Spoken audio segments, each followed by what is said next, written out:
हैं कभी कभी राजनाथ सिंह जी बयान देते हैं, लेकिन दुख भी होता है और हंसी भी आती है कि राजनाथ सिंह जी इस उम्र में इतनी सीनियरिटी के बाद ऐसे बयान देने की जरूरत क्या है जिससे सिर्फ हंसी आए दुनिया को, जिसका कहीं कोई मतलब नहीं हो। कल तक पीओके पर कब्जे की बात चल रही थी कि पाकिस्तान ऑक्युपाइड जो कश्मीर है उस पर कब्जा कर लेंगे, और यह बात कल तक ही नहीं शुरू हुई थी। आपको याद होगा 2019 में जब 370 को हटाया गया था और कश्मीर को दो हिस्सों में बांट दिया गया था, उसके बाद संसद के अंदर हमारे आदरणीय गृह मंत्री अमित शाह जी कह रहे थे कि जान दे देंगे पीओके के लिए, कि जान दे देंगे, क्या समझते हैं आप, पीओके हम लेकर रहेंगे।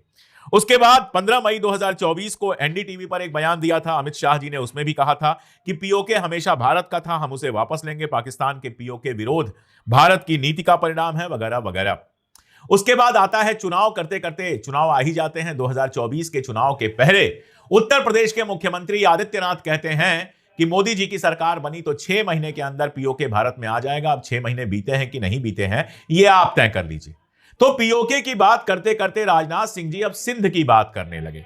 कल किसी कार्यक्रम में वो थे, सिंधी समाज का सम्मेलन था, उसके कार्यक्रम में थे, और उसमें उन्होंने कहा कि आज सिंध की जमीन भारत का हिस्सा भले ना हो, लेकिन सभ्यता के हिसाब से सिंध हमेशा भारत का हिस्सा रहेगा। जहां तक जमीन की बात है, बॉर्डर बदलते रहते हैं, कौन जानता है कल को सिंध फिर से भारत में वापस आ जाए। आज सिंध की भूमि, मेरे बहनों भाइयों, यह भारत का हिस्सा भले ही न हो, लेकिन सभ्यतागत रूप से सिंध हमेशा भारत का हिस्सा रहेगा। और जहां तक जमीन की बात है तो बॉर्डर्स तो बदल सकते हैं, क्या पता कल को सिंध भारत में फिर से वापस आ जाए। एक सेकंड के लिए जरा पाकिस्तान का नक्शा देख लेते हैं, उसमें सिंध को देख लेते हैं और ये देखते हैं कि सिंध अगर भारत में वापस आ जाएगा तो कहां से जुड़ेगा, जो रास्ते में स्टेट्स हैं उनका क्या होगा। देखिए, पाकिस्तान भारत से बट के बना था, इसमें कहीं कोई दो राय तो है नहीं। यह कोई ऐसी नई बात तो है नहीं कि बताई जाए कि पाकिस्तान और भारत दो मुल्क बने थे, भारत का बंटवारा हुआ था, यह आप लोग जानते हैं। बहुत सारे मुसलमान इधर से उधर गए थे, बहुत सारे हिंदू उधर से इधर आए थे, जिसमें सिंध के हिंदू भी शामिल हैं। कुछ दिनों पहले की बात है, 3-4 साल पहले की बात है, या और कम वक्त हुआ होगा। मैं भोपाल गया हुआ था, वहां कांग्रेस ने सिंधी समाज का एक सम्मेलन किया था, मैं उसमें मुख्य अतिथि था, वहां भी लोगों से बातचीत हुई थी। तो जाहिर है लोगों को सिंध के किस्से, सिंध की कहानियां, सिंध से निकलने की कहानियां याद हैं और लोग इमोशनल होते हैं, जो बहुत नॉर्मल है। कोई भी सिंधी जब सिंधी में बात करता है अपने किसी साथी से, अपने किसी रिश्तेदार से, तो सिंध जिंदा हो जाता है वहां पर। और सिंध से बिखरने के बाद जो सिंधी समाज है वो देश भर में अलग अलग हिस्सों में बसा, मेहनती समाज है, बिजनेस वाला समाज है, मेहनत करके अच्छी जगहों पर पहुंचा, शानदार बिजनेस है। और आज भारत के अंदर जो सिंधी कम्युनिटी है वो अच्छी खासी कम्युनिटी है, अच्छी खासी पैसे वाली, रुतबे वाली कम्युनिटी है, जिसको समाज में अपनी तरह का सम्मान हासिल है। ये सब हम जानते हैं, ये कोई ऐसी बात नहीं है जो नया तरीके से बतानी पड़े। लेकिन बंटवारा हो चुका है, सही या गलत बंटवारा हो चुका है। पाकिस्तान अब एक खुद मुख्तार मुल्क है, वैसे ही जैसे हिंदुस्तान एक खुद मुख्तार मुल्क है, नेपाल एक खुद मुख्तार मुल्क है, भूटान एक खुद मुख्तार मुल्क है, और पाकिस्तान का भी बंटवारा हुआ और बांग्लादेश जो बना वो एक खुद मुख्तार मुल्क है। आज पाकिस्तान के अंदर कोई खड़ा होकर कहे कि बांग्लादेश एक बार फिर से हमारा हिस्सा होगा, तो बांग्लादेश में उसकी क्या प्रतिक्रिया होगी आप अच्छी तरह से समझ सकते हैं। कश्मीर पर विवाद है, किसी जमाने में हैदराबाद पर भी विवाद था।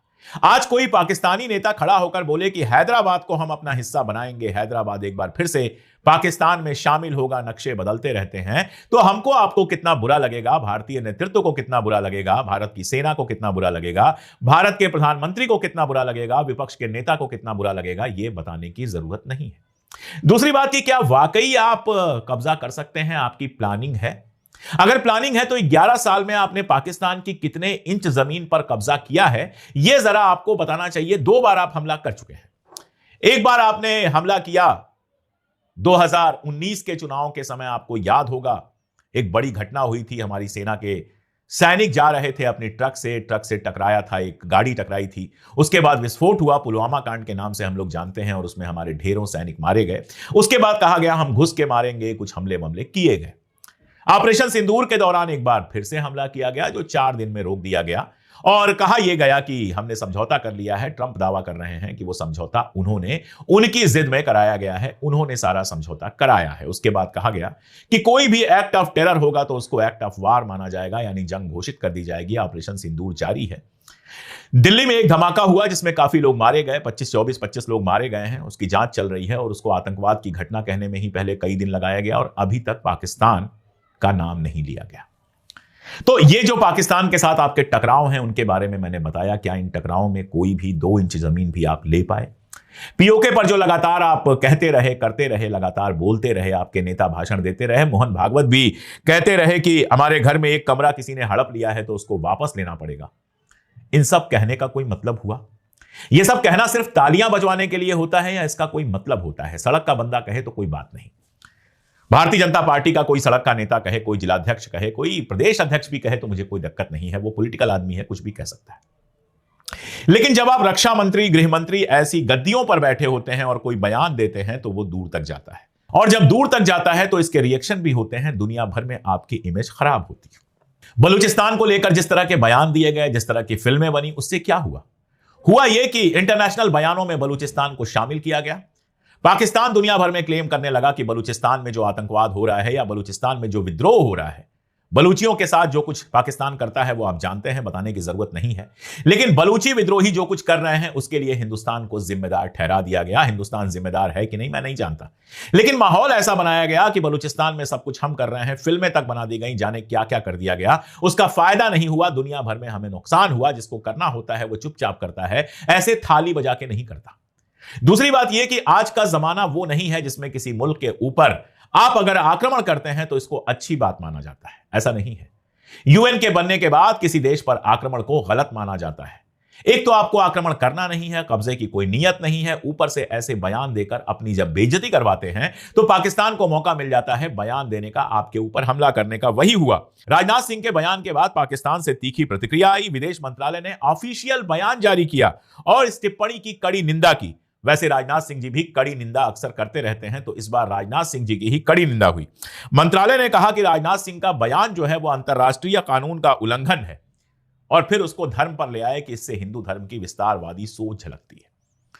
बयान देने का मौका मिल गया, आपने बयान देने का बिना मतलब का मौका दे दिया, जबकि एक हिंदुस्तानी होने के नाते और हिंदुस्तान की खबरों पर नजर रखने के नाते मैं जानता हूं कि भारत सरकार ऐसा कोई प्लान नहीं बना रही होगी। सिंध पर हमला करना या सिंध को हिंदुस्तान के साथ मिलाना भारत की आर्मी के किसी प्लान में शामिल नहीं होगा। लेकिन इस तरह का बयान दिया गया सिंधी समाज के भीतर तालियां बजवाने के लिए।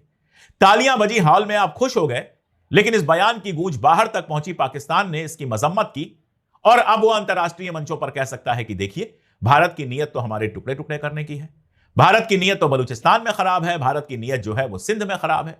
कश्मीर, मसला कश्मीर तो है दुनिया के सामने, लेकिन वहां भारत के अपने भी क्लेम है, बहुत सारा ऐतिहासिक मामला जुड़ा हुआ है। लेकिन सिंध का बंटवारा या फिर बलूचिस्तान का बंटवारा जो हुआ वो तो दोनों देशों के बीच में हो चुका है। अब उस पर नए सिरे से हो सकता है। 47 में बहुत कुछ ऐसा हुआ था जिसको पढ़ के मुझे भी गुस्सा आता है, जिसको सुन के मुझे भी गुस्सा आता है, बुरा लगता है। लेकिन 70-80 साल हो गए हैं, कब तक हम उसी के सहारे राजनीति करते रहेंगे? बेहतर तो यही होना कि पाकिस्तान अपना वाला हिस्सा संभाले और हिंदुस्तान अपना वाला हिस्सा संभाले, अपने अपने नागरिकों को खुश रखे, उनको अधिकार दे। ऐसा नहीं है कि सिंध में पाकिस्तान सब अच्छा ही कर रहा है। सिंध में भी एक तबका है जो पाकिस्तान से नाराज है और वो हिंदू नहीं है। जय सिंध मुत्तहिदा समाज है, JSMM, उसके अध्यक्ष हैं शफी बुरफत। उन्होंने राजनाथ सिंह के बयान का स्वागत किया और कहा कि भविष्य में एक आजाद सिंधु देश भारत के साथ संघीय रिश्ता बनाए रख सकता है। यानी वो सिंध की आजादी की बात कर रहे हैं, भारत के साथ मिलने की बात नहीं है। आजाद सिंध हो और वो भारत के साथ एक संघीय रिश्ता, फेडरल रिलेशन बनाए रखे, ये उनकी मांग है।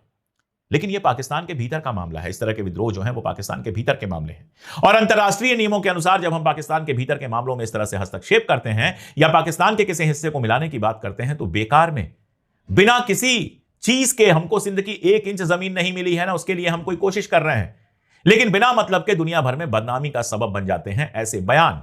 पीओके को हम अपना हिस्सा मानते हैं, इसीलिए हम पाकिस्तान ऑक्युपाइड कश्मीर कहते हैं। 26 अक्टूबर को जो महाराजा ने साइन किया था हमारे साथ एक्सेशन पर, उसमें पूरे कश्मीर का मामला था। तो जाहिर है कि चाहे वो गिलगिट बाल्टिस्तान हो, चाहे पीओके हो, मुजफ्फराबाद वाला इलाका हो, हम उसको क्लेम करते हैं कि वो कश्मीर का हिस्सा है, इसलिए हमारा है। तो उस पर बयान फिर भी समझ में आते हैं। लेकिन अब सिंध पे बयान होगा, कल को NWFP पे बयान होगा, इनका क्या मतलब है? इससे तो बेहतर है राजनाथ सिंह जी इकट्ठे पूरे पाकिस्तान पे क्लेम कर दीजिए, एक बयान जारी कीजिए कि पूरा पाकिस्तान हम जल्दी ही कब्जा करके हिंदुस्तान बनाएंगे। मेरी चिंता अलग है, यहां पे हिंदुस्तान में जो हिंदुस्तानी मुसलमान हैं उनको तो आप लगातार देशद्रोही कह रहे हैं। पाकिस्तान को शामिल कर लेंगे या सिंध को शामिल कर लेंगे या इन इलाकों को शामिल कर लेंगे तो मुसलमानों की संख्या हिंदुस्तान के अंदर जबरदस्त हो जाएगी। फिर इनका क्या करेंगे? इनको अपने देश में बना के रखेंगे या तब कैसे आप कह पाएंगे कि पाकिस्तान भेज दो? अभी तो जो आपके खिलाफ बोलता है सबको पाकिस्तान भेजने की आप बात करते हैं। कल को अगर पाकिस्तान ही हिंदुस्तान बन जाएगा तो कहां भेजेंगे लोगों को? वैसे पाकिस्तान के लिए नरेंद्र मोदी की सरकार जरूरी है ताकि यहां से मसाला मिलता रहे और वहां अपने लोगों को भड़काते रहें, और इस सरकार के लिए पाकिस्तान बहुत जरूरी है ताकि पाकिस्तान की बात करके यहां के लोगों में लगातार ध्रुवीकरण करते रहें। यह अजीब सा खेल है जिसके चक्कर में तालियां बज जाती हैं, वोट मिल जाते हैं, लेकिन दोनों देश अपने नागरिकों के विकास की बात नहीं करते। एक आखिरी बात बता दूं, लाहौर दुनिया का सबसे प्रदूषित शहर बन गया है जहां AQI 500 से ऊपर है, और दिल्ली दुनिया की सबसे प्रदूषित राजधानी है जहां AQI 400 से ऊपर है। अपना अपना मुल्क संभाल लो भाई, और ज्यादा इलाका लेकर क्या करोगे? इलाका बहुत है, उसको संभाल लो, उसको ठीक से विकास करो, तभी बहुत अच्छा हो जाता। तुम्हारे एक एक सूबे के बराबर यूरोप में देश हैं, और क्या शान से अपने नागरिकों को रखते हैं, क्या सुविधाएं देते हैं, जरा उनसे सीखो। बाकी तो बातें हैं, बातों